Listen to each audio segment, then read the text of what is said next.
बिहार के चौथे कृषि रोड मैप में सरकार ने ये लक्ष्य रखा है कि किसानों की आमदनी कैसे दुगुनी हो, इसको लेकर विशेष पहल कर रही है। देखिए, पटना के ज्ञान भवन में मखाना महोत्सव का आयोजन किया गया है और ख़ासतौर पर बिहार का मखाना जो है वो देश विदेश में भी जो है उसकी डिमांड लगातार बढ़ती जा रही है। और कैसे किसान आत्मनिर्भर बने, किसानों की आय कैसे दुगुनी हो, इसको लेकर विशेष पहल जो है वो बिहार की सरकार कर रही है। और इसी को लेकर मखाना महोत्सव में जगह जगह पर स्टॉल भी लगाए गए हैं, जिसमें विभिन्न वेराइटीज़ के जो है वो मखाना है। और बिहार के मखाना अब जो अमेरिका, इंग्लैंड में भी उसकी डिमांड बढ़ रही है। हमारे साथ जो है ऋषिकेश जी हैं, जो लगातार इस मैन्युफैक्चरिंग को बताएंगे। ये बताइए कि क्या आपने लगाया है और क्या बताने की कोशिश आप लोग कर रहे हैं? देखिए, आज मखाना महोत्सव है। इसमें ये लाइव डिमॉन्स्ट्रेशन यूनिट लगाया गया है कॉफेड के द्वारा।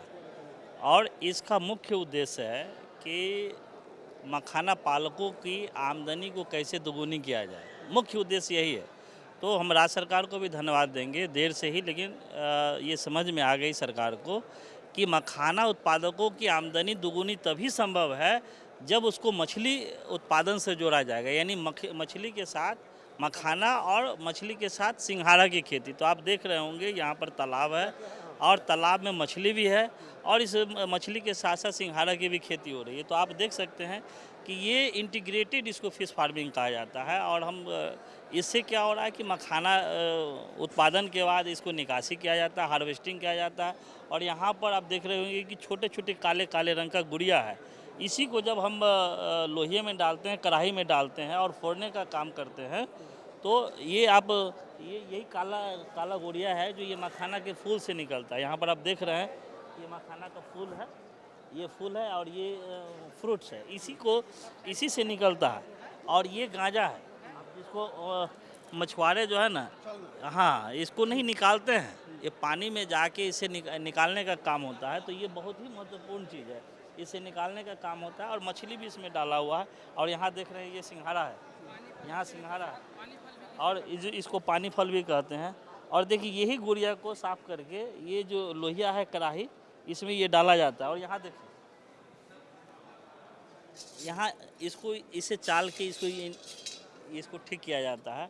और ये पिटना है यहाँ, ये पिटाई भी होती है। हाँ, इसको इस गुड़िया को जब पीटते हैं इसको, तो ये लावा निकलता है। और लावा का 3 वैरायटी यहाँ पर देख रहे होंगे। जो सबसे अच्छे क्वालिटी का होगा इस तरह से निकलेगा, और उससे जो लो क्वालिटी का रहता है वो ये रहेगा। और सबसे लोअर क्वालिटी का, यानी जो कम फूला फूटा, तो ये छोटा सा ठुर्री है।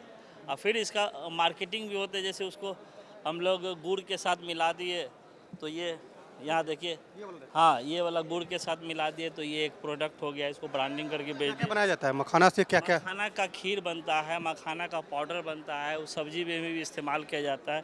और यहाँ देखिए, ये जो है ये अलग वैरायटी है, इसमें चीनी लगा हुआ है, मखाना का चीनी का लेप लगा हुआ है। ये खाने का अलग इसका टेस्ट रहता है। और सबसे बड़ा है कि लावा जो सबसे बड़ा रहता है वो ये है। तो ये इस तरह से आप कह सकते हैं कि समग्र रूप से मखाने का ये खेती होता है। और हम लोग राज्य सरकार को हम लोग अब सलाह भी दे रहे हैं कि जैसे बाढ़ के समय मखाना पालकों को क्षति हो जाती है, तो अन्य किसानों को तो राहत मुहैया होता है, लेकिन मखाना पालकों को आज भी राहत नहीं होता। मखाना पालकों का बीमा नहीं हो रहा, यानी न्यूनतम समर्थन मूल्य नहीं है। तो राज्य सरकार से हम लोग डिमांड भी करते हैं संघ की ओर से कि भाई न्यूनतम समर्थन मूल्य निर्धारित किया जाए।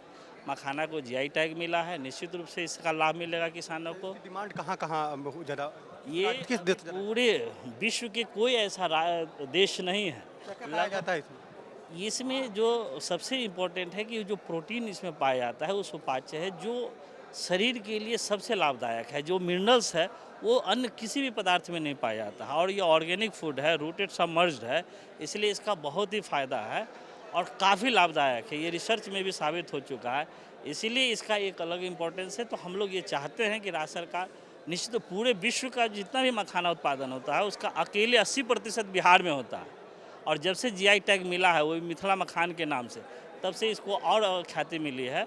और मखाना का अनुसंधान केंद्र को राष्ट्रीय दर्जा मिल गया, जो बहुत ही महत्वपूर्ण है। तो हम समझते हैं कि राज्य सरकार अभी 3 तरह की योजना लागू की है, जिसमें एक मखाना का क्षेत्र विस्तार, उसमें भी 75% अनुदान दे रही है। भंडारण, उसमें भी 75% अनुदान दे रही है। और साथ ही साथ सीड सीड की अच्छे अच्छे सीड की क्वालिटी राज्य सरकार के द्वारा देना प्रारंभ किया गया, तो उससे भी लाभ मिलने का। तो हम समझते हैं कि बिहार के मुख्यमंत्री माननीय नीतीश कुमार जी निश्चित रूप से अच्छा पहल किया है कृषि विभाग के माध्यम से। अगर इसको सही ढंग से इम्प्लीमेंट कर दिया जाए तो निश्चित रूप से आने वाले समय में मखाना पालकों की आमदनी में वृद्धि होगी, बशर्ते इसको मछली पालन और सिंघाड़ा की खेती से जोड़ के ही अनुदान उपलब्ध कराने का बीड़ा उठाए सरकार। तो निश्चित रूप से ये आने वाले समय में दोगुनी होगी और साथ साथ अधिक से अधिक मत्स्य पालकों को रोजगार मिलेगा। लाखों मत्स्य पालकों को इस व्यवसाय से लाभ मिलेगा, क्योंकि बिहार एक ऐसा क्षेत्र है जहाँ 5 लाख हेक्टेयर से अधिक वेटलैंड है। अब बेरोजगारी की समस्या अधिक है, लोग बाहर जा रहे हैं, 40 लाख से अधिक लोग बाहर रोजगार के लिए जा रहे हैं। तो बिहार में अकेले रोजगार उपलब्ध हो सकेगा।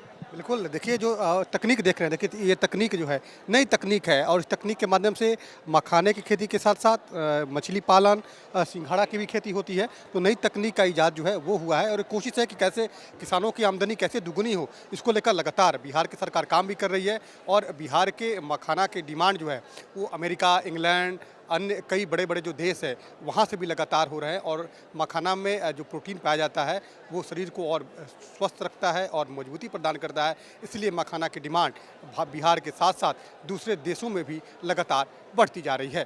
कैमरा के साथ अनिश कुमार, कशिश न्यूज़, पटना।